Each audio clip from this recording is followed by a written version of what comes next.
Va ora in onda Liberamente, variazioni e scorribande con Giovanni Sallusti. Eccomi qua.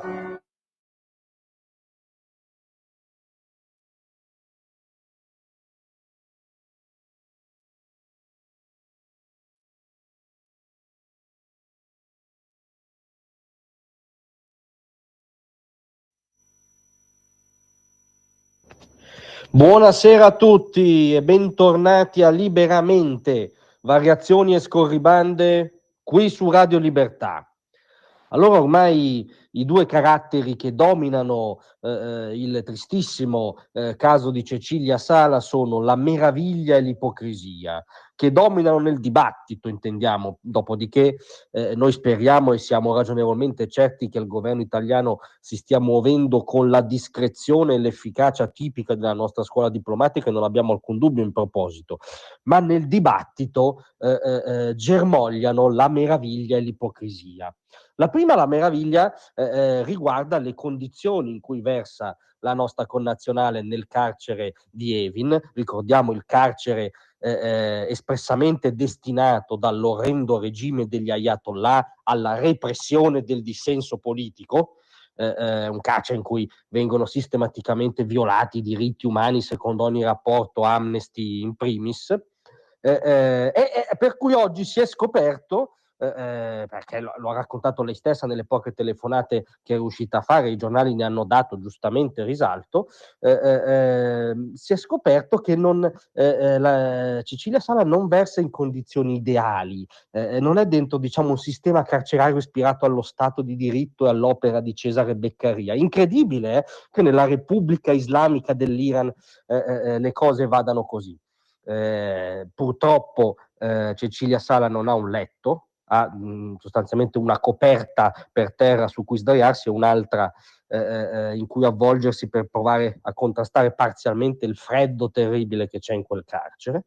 Le hanno tolto gli occhiali, di cui evidentemente ha bisogno per vedere correttamente, le tengono accesa 24 ore al giorno una lampada al neon che ha una forma neanche tanto mascherata di tortura, le danno da mangiare sostanzialmente qualche dattero attraverso un pertugio senza neanche farsi vedere, non le hanno fatto recapitare quello che le sarebbe stato inviato dal nostro governo e purtroppo paradossalmente le va ancora bene, cioè le va malissimo ed è inaccettabile che tutto questo accada alla nostra connazionale. Le va paradossalmente bene, se la cronaca è esaurita qui, rispetto a quello che accade al detenuto medio di Evin, soprattutto alle detenute medie di Evin, le ragazze iraniane il cui dissenso viene represso a furia di botte, abusi e quant'altro. Quindi la meraviglia è totalmente fuori luogo, che Cecilia Sala purtroppo fosse nelle carceri di un orrendo totalitarismo che sta al diritto umano, come chi scrive all'astrofisica, era purtroppo ovvio, ed è per questo che bisogna fare tutto il possibile. La grande ipocrisia arriva qui a questo livello. Fare che cosa? Perché come se gli Ayatollah non si premurano neanche di mascherare, Cecilia Sala è detenuta come merce di scambio. Nel silenzio delle femministe nostrane, questo è un altro triste capitolo. Merce di scambio rispetto a Mohammad Najafabadi, svizzero-iraniano chiamato l'ingegnere dei droni, che attualmente è nel carcere di Opera in esecuzione di un mandato di cattura emesso dalle autorità americane, perché è accusato di cospirazione e supporto alle organizzazioni terroristiche. Sostanzialmente costruirebbe, sovrintenderebbe alla produzione di una serie di droni che poi vengono destinati all'asse del terrore manovrato dagli Ayatollah, no? a tutti i tentacoli della piovra islamista che ha sede a Teheran, e quindi vengono riforniti, immaginiamo, Hezbollah, gli Houthi, è stata rifornita probabilmente Hamas, cioè tutte le propaggini del terrore islamista. Di questo è accusato quest'uomo. Il dibattito rischia seriamente, in parte lo è già diventato, di essere il seguente. Ma insomma, cosa vogliono gli americani? Oppure, nelle forme più fintamente raffinate, ma il nostro governo privilegia l'alleanza con gli Stati Uniti o una cittadina italiana? Cioè sembra che la colpa dell'attuale impasse drammatica sia degli Stati Uniti, non del regime iraniano. È veramente, uno può pensare a quello che vuole degli Stati Uniti, ma è un'inversione logica inaccettabile. Tra l'altro ricordiamo che questi droni fabbricati da questo signore hanno sicuramente ucciso militari americani della coalizione occidentale in Medio Oriente, avranno sicuramente ucciso civili israeliani in una delle numerosissime offensive dell'asse del terrore contro i civili israeliani. Potrebbero uccidere personale militare quando è stato in quei luoghi, anche italiano, o civili italiani. Insomma, sono una minaccia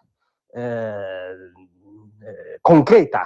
Non è come dire in carcere per un capriccio americano quest'uomo. E il problema non è lo zio Sam, il problema è il regime teocratico che detiene in modo totalmente illegittimo e inaccettabile la nostra connazionale.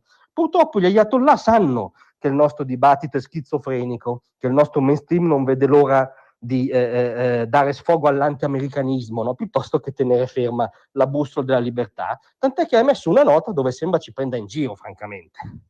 Questa è la nota dell'ambasciata iraniana in Italia. Sin dai primi momenti dell'arresto della signora Salah, secondo l'approccio islamico e sulla base di considerazioni umanitarie, che è una contraddizione in termini, cioè hanno agito o secondo l'approccio islamico o sulla base di considerazioni umanitarie, perché all'interno della Sharia mi sembra non ci sia tantissimo spazio per le considerazioni umanitarie.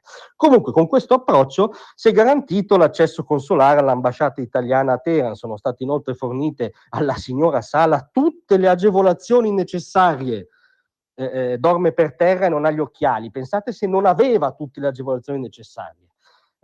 Tra cui ripetuti contatti telefonici, e qui veramente dulcis in fundo, per modo di dire, e ci si aspetta dal governo italiano che reciprocamente, oltre ad accelerare la liberazione del cittadino iraniano detenuto, vengano fornite le necessarie agevolazioni assistenziali di cui ha bisogno.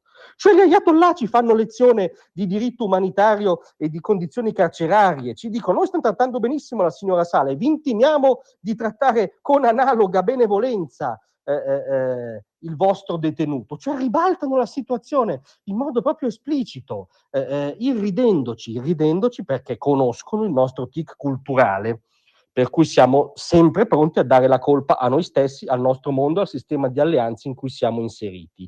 La colpa di quello che sta accadendo ha un nome e un cognome: Repubblica Islamica dell'Iran. Grazie a tutti, a domani.